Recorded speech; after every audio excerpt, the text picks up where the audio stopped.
Thompson from Of-CourseOnline.com, and I hope that you're having a really good week so far.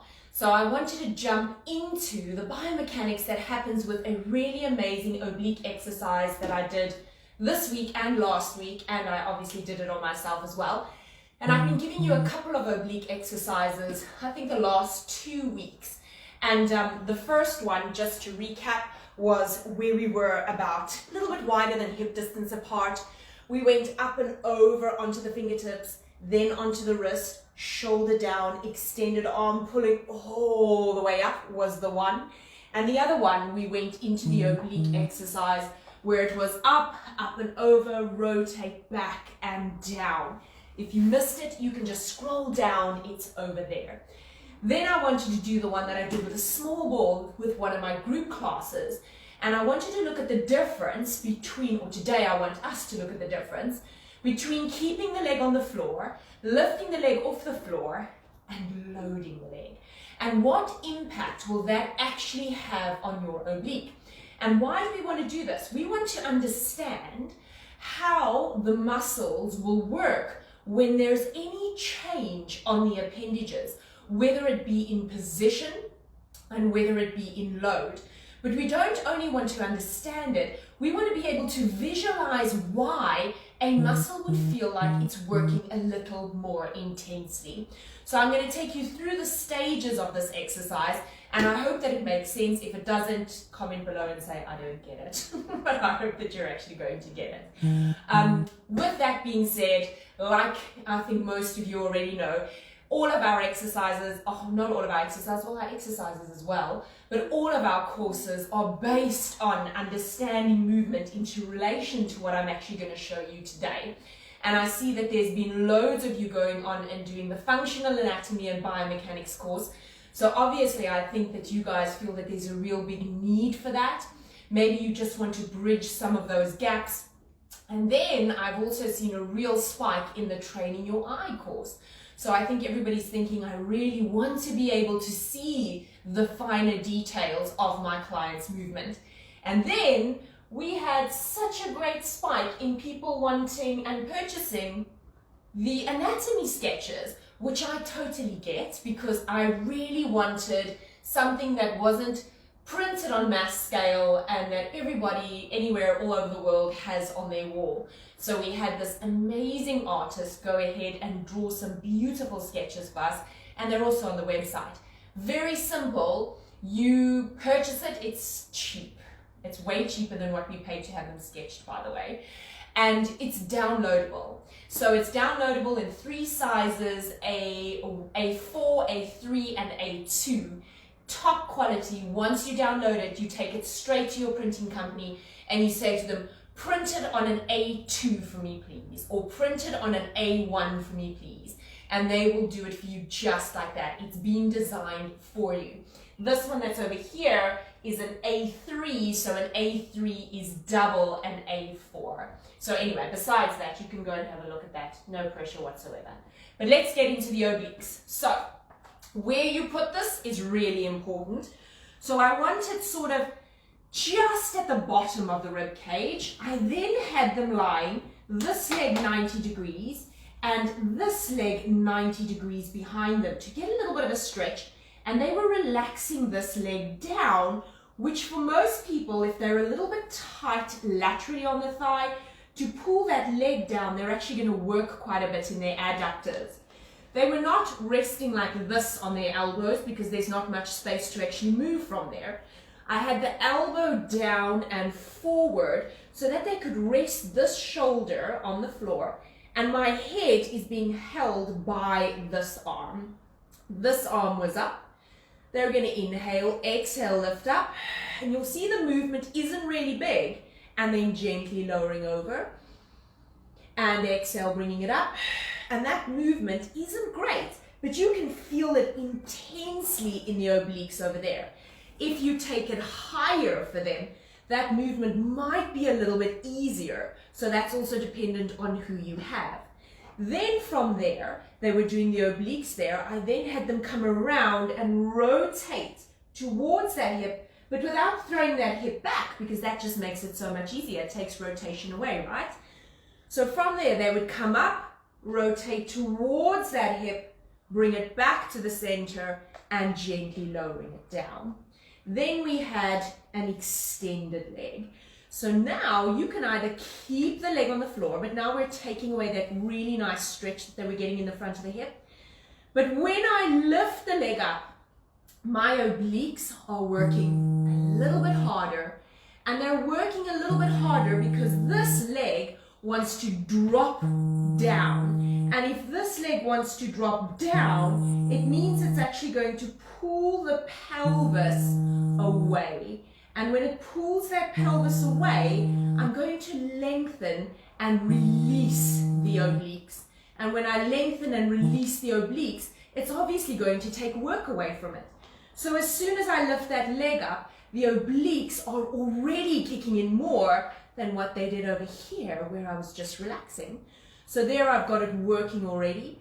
I then lift up and increase that contraction in the obliques just by that raised leg. Or I bring it up and I rotate.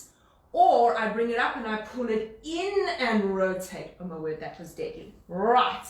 Now we add load to it. And why do we add load? Well, let's say, for argument's sake, the leg weighs 10 kilos. What's that? 5 pounds, 6 pounds. Now I put this band on it and it weighs a bit more, which means there's more of a force trying to pull that leg down to the floor. So that force is now getting this oblique to work even more than what it did when it had no band there. So without the clients even realizing it, I'm incrementally increasing the load on their obliques. So they're relaxing all the way down again. This leg is lifted. Bonus, we're getting hip stabilizers, glutes working. And then they lift up and increase that work in the oblique, lifting the leg up a little bit and lowering it down. And exhale, gently bringing it up, hold, and slowly lowering down. Bringing it up, drawing it into that oblique, extend and lowering it down. So this force that's trying to pull that leg down towards the floor is definitely going to increase that, just that gentle contraction in the obliques with the additional effort from the hip stabilizers, relaxing the head in the hand. This is really important because otherwise they're going to feel so much lateral neck work. Just holding that position and going into glute work, I can feel my obliques holding me right over there, and I haven't rested all the way down. Why are these exercises important? If you think about a lot of your repertoire where we're looking at oblique work, there's really a little bit of repertoire, especially if you're only focusing on work that's on a mat and that's not on specific equipment. On the equipment, it's always going into lateral flexion, or it's always in a side support. So we can, by activating other muscle groups and wanting to work other areas as well, we can put a bit more focus on the obliques.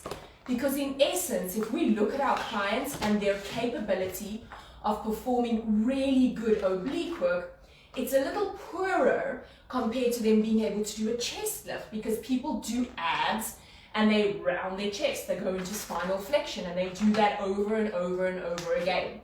As soon as we get to oblique work, we find that the spine is a little bit more vulnerable. So they've got all these compensations that they make while they're doing oblique work. Them being, if they're resting over a ball now, so let me take a ball. There we go. So if they're resting over a ball now, one of the compensations would be they actually flex their spine to come up and they go more into that rectus abdominis with obliques, or they go into an anterior tilt and they hinge themselves up and they pull up a lot with their tensor fascia lata. To get that real oblique work, you want this line to remain fairly neutral, thinking neutral spine, thinking abdominals, holding the pubic bone, and then keeping that gentle lateral flexion. Now you can either flex it completely, or you can ask them to do a longer movement where they don't actually laterally flex over. Both of those is going to get into the oblique just in a slightly different way. Really good for clients who you know work probably a little bit less on one side versus the other side, or when they've got a quadratus lumborum that's slightly more hypertrophic than the obliques. Another tip is always remember where the spotlight is coming from. If I am training my top oblique, it means the spotlight is coming from the top. If I roll forward, it means it's shining on my back, so every time I lift up, I'm going to get a lot of work focused on the back. But if I come up sideways and I slightly rotate the top hip backwards, the spotlight shines to the front of my torso, and now I'm getting more effort into the obliques and less into the quadratus lumborum. That's really, really important. The other thing that I know that we've spoken about quite a bit in the last two videos was whenever people do a side plank, I've been teaching a lot of people online, and they always say, why do I have to take that top leg to the front? If I take the top leg to the back and I ask the client to lift up, it's easy for them to drop this top hip back. The spotlight is now at the bottom because it's this side that's working. So that spotlight is shining on my quadratus lumborum. If I bring this leg to the front and I lift out of that shoulder and I lift off, they're more likely to roll forward with this hip rather than back, because that's just twisting everything over here by the adductors and it's not comfortable. If they roll slightly forward, the spotlight is now slightly forward on the torso, which means it's now really shining onto the obliques. So they've got a better chance of strengthening obliques if they were to roll slightly forward rather than slightly back in a side plank. But when you're resting over something, you'll have a better chance of working obliques if you roll the top hip slightly back instead of slightly forward. I hope that really makes sense. I'm sure it does. And I think this little bit of information makes such a big difference when we're training our clients, when we're trying to assess what their capabilities are, when we're trying to increase their load incrementally in order to actually get them to really be stronger. If they can hold a plank for 10 seconds or 10 exhales or 10 counts, why are we going to keep them at 10 seconds and 10 counts for the next 5 years if we could build it up? If we could raise their feet, because as soon as we raise their feet, we change the angle of the body, so we make it more challenging. And I think people like to see progress. They like to see that things are getting better, that they're getting stronger, that they're able to do movements easier. And that means that we just have to change things up a bit, make them a bit more interesting. But even though we're doing that and we're instructing it, we're also trying to load it in ways that keep it creative, understanding the biomechanics of the body. And this is where we want to merge that science with that movement and that feeling of it. Not just the one without the other. We really want to bring all of those aspects together and create classes that are really fantastic. And then your marketing doesn't have to be as high because your clients are just going to keep referring people to you, and you're going to have clients for life because you're able to create really awesome exercises. You're enthusiastic, you're giving them explanations, and don't forget to tell them how well they are doing. I'm working with a particular client now, and we're really trying to improve this upstretch position or the downward dog position, because his is like, well, when he started with me, it was like this. We've now got him to that point, so his legs aren't completely straight, but we are getting there, and he is so chuffed because I say to him, my focus with you is getting you into that hip flexor because you block it every single time, and also the length of your hamstrings is not helping us. So we've been working really hard the past 2 months, and I have to say this morning when I took him, I was like, that is looking phenomenal.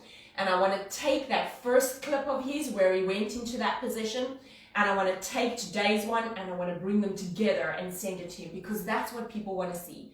They want to see and feel that there is improvement. Totally off of the topic, but the same thing applies to this oblique work. I've taken you from the kneeling up and over, taking it to this position onto the side plank, and now taking it down to here and just giving you different ways that you can actually work clients' obliques effectively. If you have any questions, you're welcome to pop us any comments down below. The website is on the top here. There's loads of courses that you can do. The Pilates Unlimited Mat course is there, which is phenomenal. So happy to see so many people who have jumped on board and are ready to learn that Pilates course, which is literally the merging of Pilates, science, biomechanics, and the feeling of movement, and how to be a phenomenal teacher, because that's really, really going to take everything that you do to the next level. I hope that gives you a little bit of information that you can use today, and I'll see you guys again. Take care.